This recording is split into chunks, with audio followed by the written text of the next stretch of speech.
Yo, you ready to go shopping? Let's do it. Let's go find a house. All right, so this is something I do on a regular basis. I do it in my neighborhood. I do it in other neighborhoods. This is the neighborhood across from my neighborhood right now.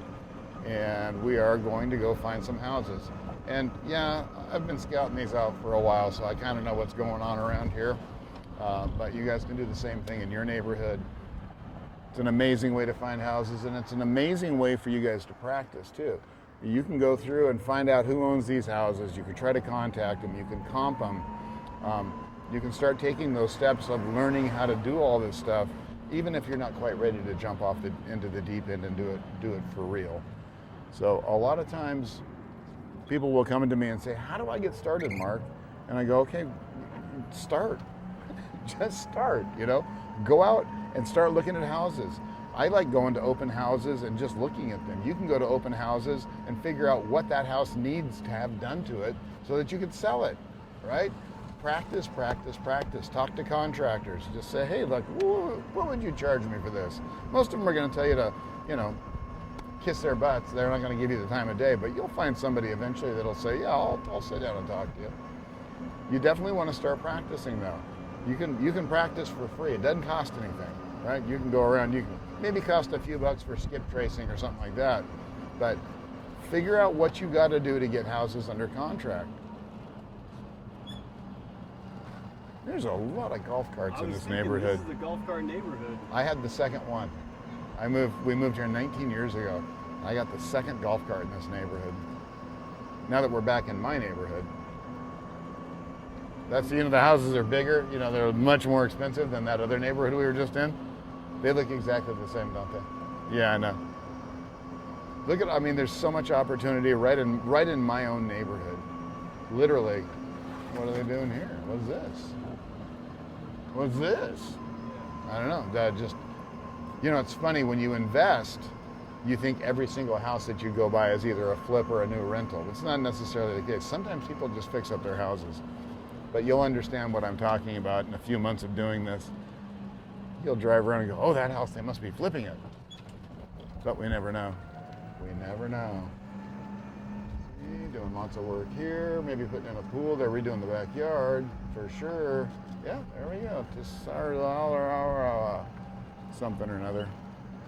I couldn't read that, but guys, practice, practice, practice.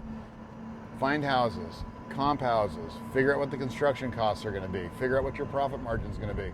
I've got so many videos on that. In fact, leave a comment if you guys want me to do another video on that, on how to find it, how to comp it, how to figure out the construction costs, and leave comments.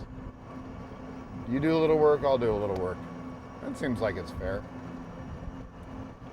But this house has been added on to. Ooh, that's nice. That's a nice Jeep.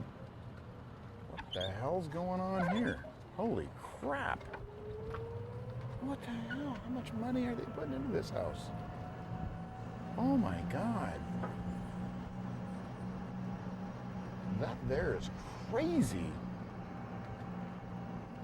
That just raised, so you see stuff like that in the neighborhood, guys? That just raised the value of my house $50,000 just by virtue of that house being in this neighborhood. Maybe. That's crazy, man. That's the nicest house in this neighborhood.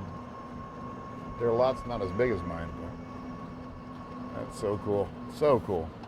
Ooh, this house is good. See, okay, that type of car right there is the car that you want to see in a driveway.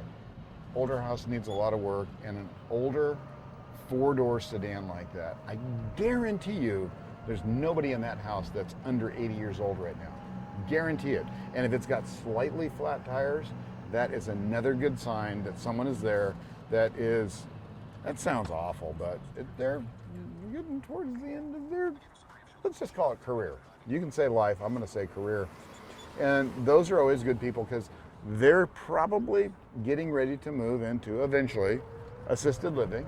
And I'm dealing with that with my own mom right now. And she got to the point where she couldn't be at home alone anymore. And so we got someone to live with her.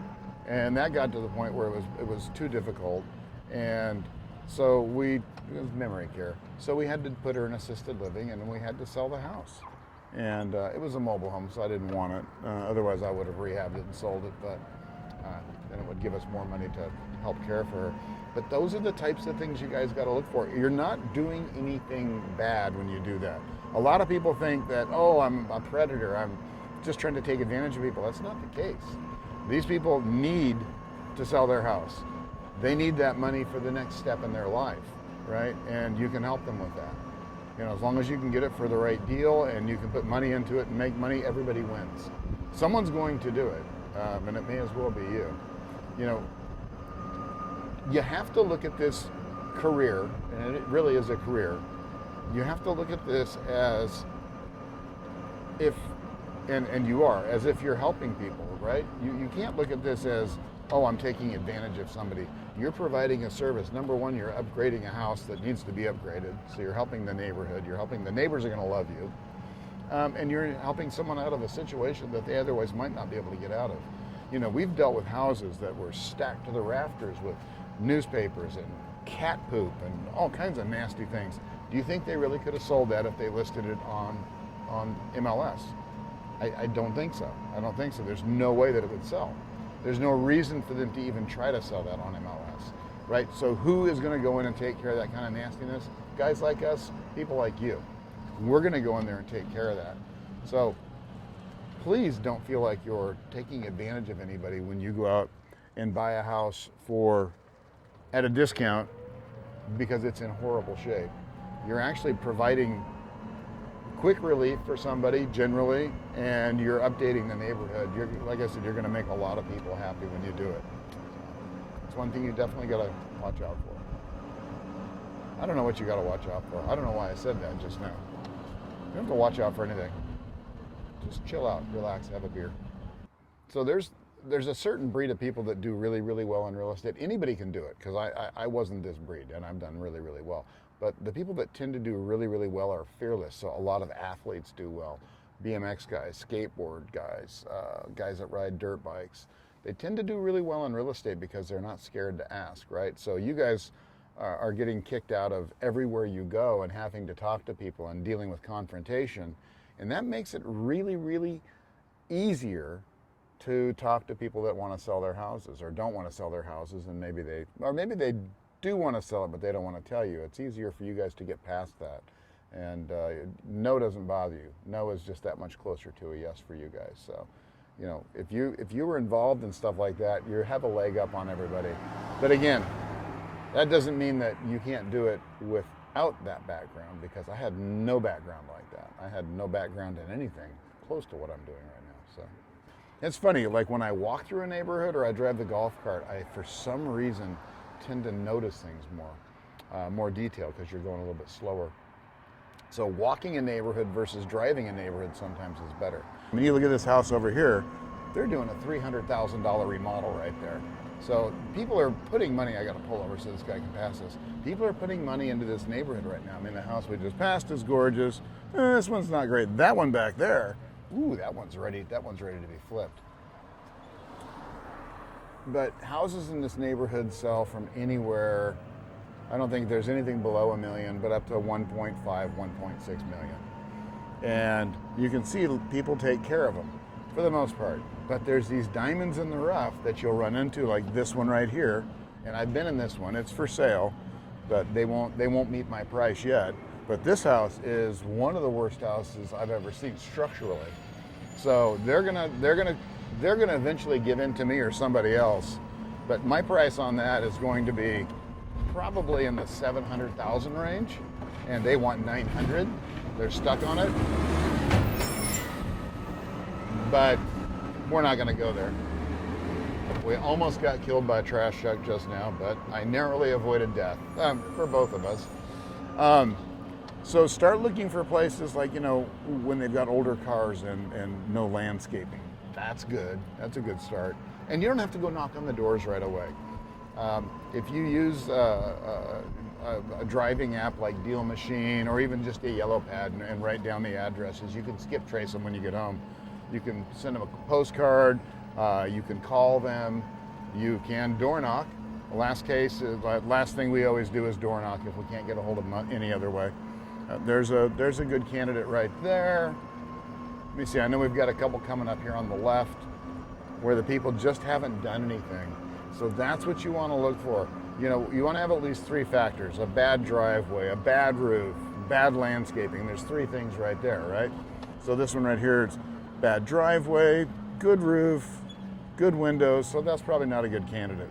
So let's keep going along here. Let me see. This one's got a bathroom in front. That means they're remodeling, so that's probably not a good candidate. They're spending money.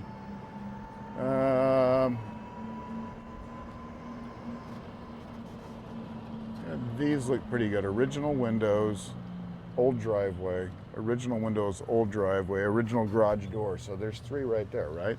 Both of these houses side by side fit what we want. So I would actually, and they're actually on our list already because this neighborhood's close to mine.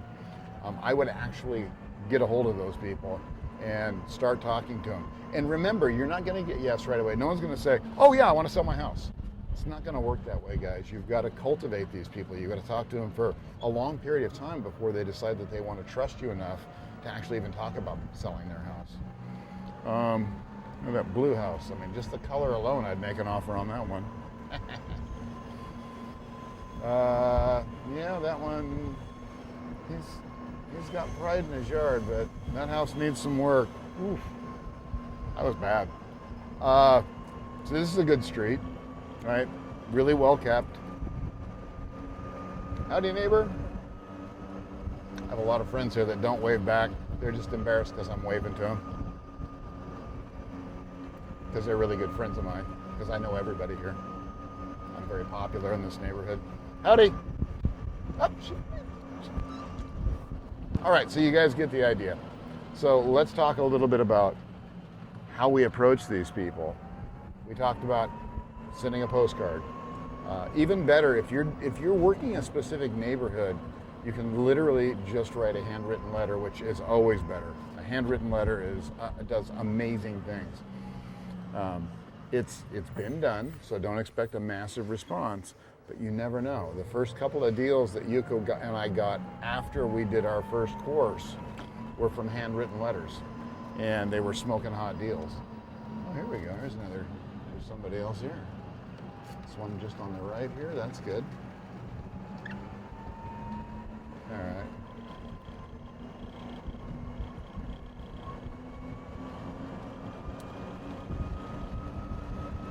Woo, look at that. Woo, doggies. That's got some work needs to be done. I'd say there's at least, oh, look at this one. It's for sale. I didn't even know. It's empty. It's empty. So there's another thing, guys. If you see a house that's empty, and yeah, don't be afraid to peek in the windows. I mean, if there's a chance someone's there, don't peek through the windows because that could go very bad for you. But if it looks like it's empty, usually you can drive by, and if there's no furniture poking above the window level, there's probably nobody there. An empty house that needs work can mean so many good things for you. Typically, it's someone left and the house hasn't sold, especially if it's got a for sale sign. Someone left and the house hasn't sold yet, and they may be more desperate to sell than most people because maybe they bought something else, perhaps somebody passed away. Remember, death is very sad, but in our business, it's actually very advantageous to find houses where people have died. Not necessarily inside of them, but people that have died that own them.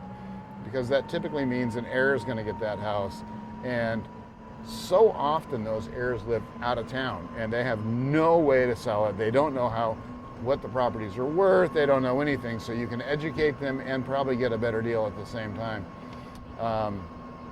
We have 2 houses, I believe, right now that are under rehab where there was a death in the family, and we approached the family members and ended up buying both of them. And they were great deals, number one. And we got these poor people out of a pickle because so often people can't afford to even hang on to these houses. They certainly can't afford to fix them up and sell them, much less pay the property taxes and everything else. I mean, if you inherit a house, that's great, right? But you still got to sell it, and that's going to take 3 or 4 months. But in the meantime, you may have to pay property taxes and utilities and all these other expenses. and it could get broken into, and just a myriad of things can happen. So you can really help people out of a situation by buying that house and fixing it up and selling it. So that's always a good idea. Anyway, that's pretty much it. Hopefully you guys got something out of that. This is something that all of us in the company do on a regular basis. I always tell people to take different routes whenever they go somewhere, so that they can get different houses, and we put those in our, we use the Deal Machine app. I love it. There's a link in my bio for that. But we do this on a daily basis because it always brings fresh leads in for us. All right? See you next time.